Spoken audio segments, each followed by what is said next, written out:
अस्सलाम वालेकुम स्टूडेंट्स, कैसे हैं आप सब। उम्मीद करता हूँ आप खैरियत से होंगे। सो आइए आज का टॉपिक डिस्कस करते हैं जो कि है फाइलम निडेरिया। ठीक है बेटा, फाइलम निडेरिया वर्ड निकला है नाइडो से। ठीक है, नाइडो का मतलब क्या है? Stinging nettle.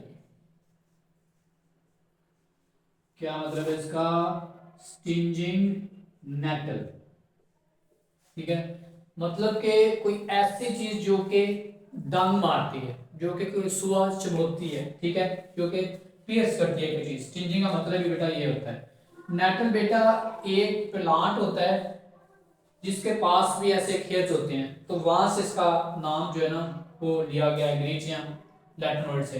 ठीक है, तो इसमें स्टिंजिंग सेल्स होते हैं। ठीक है, स्टिंजिंग सेल्स होते हैं। ठीक है, जो कि क्या करते हैं अपने प्रे को, वो हार्पून लाइक स्ट्रक्चर, जैसे आपने तीर कमान देखा होगा। ठीक है, तीर का जो पहला पार्ट है इस तरह का, ये बिल्कुल इसी तरह का ये इसका स्ट्रक्चर होता है। स्टिंजिंग सेल्स ये अपने प्रे को चुभोते हैं। ठीक है, और वो उसके अंदर इंजेक्ट हो जाता है, वेनम होता है, वो पैरालाइज होता है या मर जाता है। उसके बाद ये इसको अपनी खुराक के लिए यूज कर सकते हैं। That's why it is called phylum cnidaria. Okay, इसमें क्या आता है, तकरीबन almost all organisms are marine, सारे ही मेराइन हैबिटेट में रहते हैं। ठीक है, जैसे कि फ्यू फ्रेश वाटर में भी रहते हैं, जैसे कि जेलीफिश हो गया, हाइड्रा हो गया, एक्सेट्रा। ठीक है, लेकिन ज्यादातर जो है वो most of the organisms are colonial. ठीक है, इसमें क्या आता है कि obelia, corals, sea fans etcetera. ठीक है, और कॉलोनियल का मतलब ये है कि एक दूसरे के साथ रहते हैं, लेकिन एक दूसरे की सेल्स अलग-अलग होते हैं। ठीक है, ऑर्गेनिजम्स कॉलोनियल होती हैं, इनके दरमियान कोई ऐसा ऑर्गेनाइजेशन या कोई स्ट्रक्चर, मतलब कि कोई कोऑर्डिनेशन नहीं होती। ठीक है, मोस्ट आर सिसाइल, सारा मतलब कि अपनी जगह पर ही रहते हैं। ठीक है, जैसे कि हाइड्रा हो गया, कोरल्स हो गया, ये अपनी जगह पर सरफेस के साथ, सरफेस की अबोरल एंड के साथ जो है ना अटैच रहते हैं। ठीक है, सरफेस की जो ऊपर वाली जगह होती है उसको हम अबोरल एंड कहते हैं, उसके साथ ये अटैच रहते हैं, उनको सिसाइल ऑर्गेनिजम्स कहा जाता है।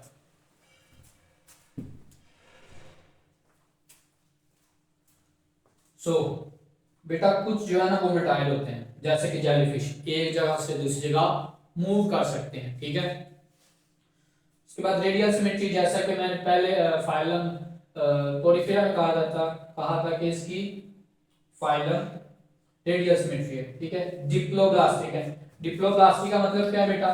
दो लेयर्स हैं, दो जर्म लेयर्स हैं। कौन सी है बेटा? एक अंदर वाली एंडोडर्म और बाहर वाली एक्टोडर्म। ठीक है, इसको इरेज कर लेते हैं। और फिर एंडोडर्म से क्या? एंडोडर्म बेटा अंदर वाली लेयर होती है, ऑर्गेनिज्म के अंदर वाली। एंडो का मतलब भी इनसाइड है, डर्म का मतलब स्किन है, मतलब कि इनसाइड लेयर। ठीक है, एंडो से क्या बनेगा?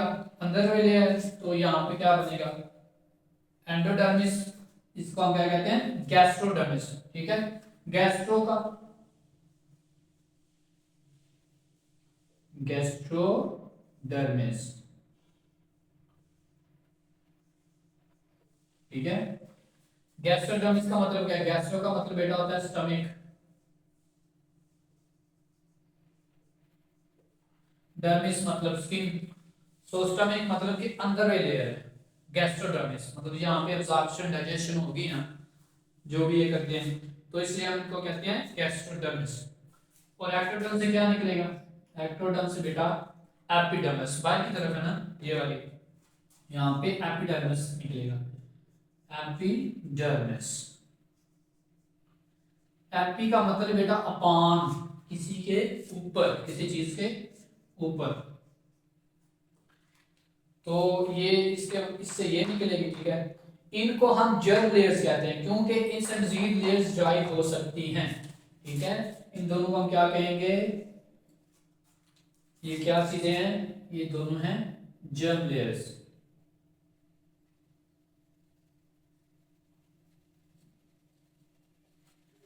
ठीक है, तो इनसे आगे ये निकलेगा बेटा। उसके बाद है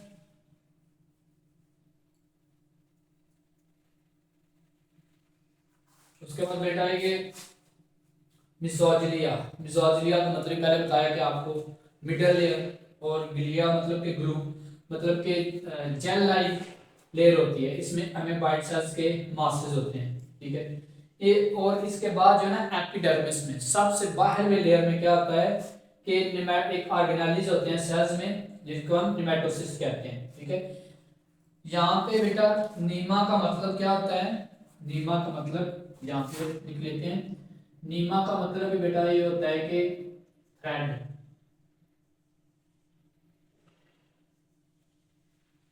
और इसका मतलब होता है ब्लैडर, तो सिस्ट ब्लैडर, मतलब कि फ्लैट ब्लैडर। यहाँ से वो स्टिनिंग, वो हार्पून लाइक थ्रेड्स निकलेंगे।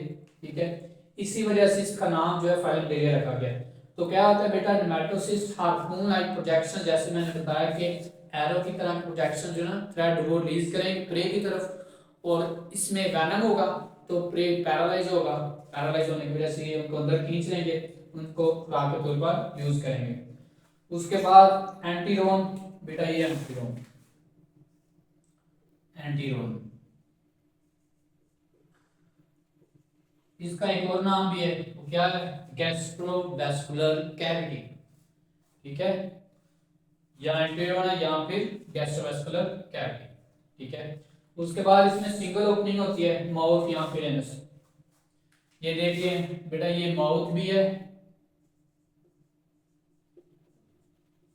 और एनस भी है, क्योंकि खुराक यहाँ से अंदर आ रही है और फिर डाइजेस्ट होने के बाद जो अनडाइजेस्टेड वेस्ट मटेरियल वो यहाँ से बाहर चला गया है, तो ये माउथ के तौर पर काम कर रही है और एनस के तौर पर भी। इसको हम क्या कहते हैं, sac like digestive system. Sac मतलब क्या होता है, थैली, थैले में जैसे बोरी होती है वो उसको हम थैला ही कहते हैं। थैले में भी क्या होता है, थैले का सिर्फ एक ही मुंह होता है, ठीक है, नीचे से बंद होती है सिर्फ एक, इसलिए हम इसको क्या कहते हैं, सैक लाइक डाइजेस्टिव सिस्टम। उसके बाद न्यूरल नेटवर्क, ठीक है, इनकी बॉडी वाल में न्यूरल नेटवर्क होता है, नेटवर्क ऑफ न्यूरॉन्स। ठीक है, सेंट्रल नर्वस सिस्टम इनमें भी नहीं होता।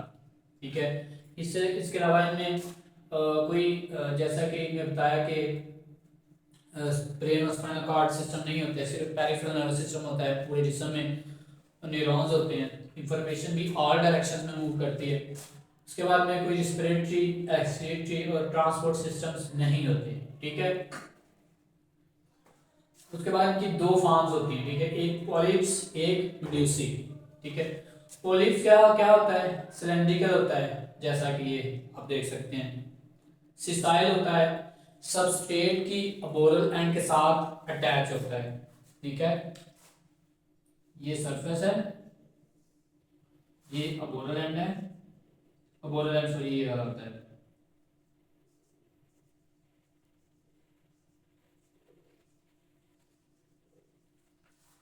अबोरल एंड के साथ अटैच हो गया, ठीक है, और हरकत नहीं करेगा। वो सरफेस जहां पर भी जाएगी ये भी उसके साथ चला जाएगा, अगर वो वहीं पे है सरफेस फिर वहां पे रहेगा। तो क्या हो गया, सिस्टाइल नॉन टाइम।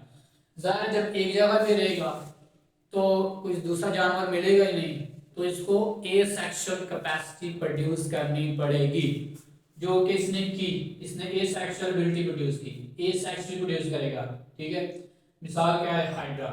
लेकिन मेड्यूसी की बात अलग है, मेड्यूसी अम्ब्रेला लाइक होती है जैसे कि जेलीफिश। ठीक है, फ्री स्विमिंग है क्योंकि जेली फ्री स्विमिंग कर सकती है, दूसरे ऑर्गेनिज्म के पास जा सकते हैं, उनके पास सलाम दुआ हाल चाल पूछ सकती है, इसलिए हम इनको क्या कहेंगे, फ्री स्विमिंग है। और क्योंकि दूसरे ऑर्गेनिज्म के पास जा सकते हैं इसलिए क्या है, सेक्सुअली रिप्रोड्यूस करेंगे। ठीक है, मिसाल क्या है, जेलीफिश। सो बेटा आज का लेक्चर यही था। सो कोई भी पॉइंट या कंसेप्ट नहीं समझ आया आप उस चीज को मेंशन करें कमेंट सेक्शन में और मैं मस्ट रिप्लाई करूंगा। सो ठीक है स्टूडेंट्स, आज के लिए इतना ही। थैंक यू सो मच, अल्लाह हाफिज।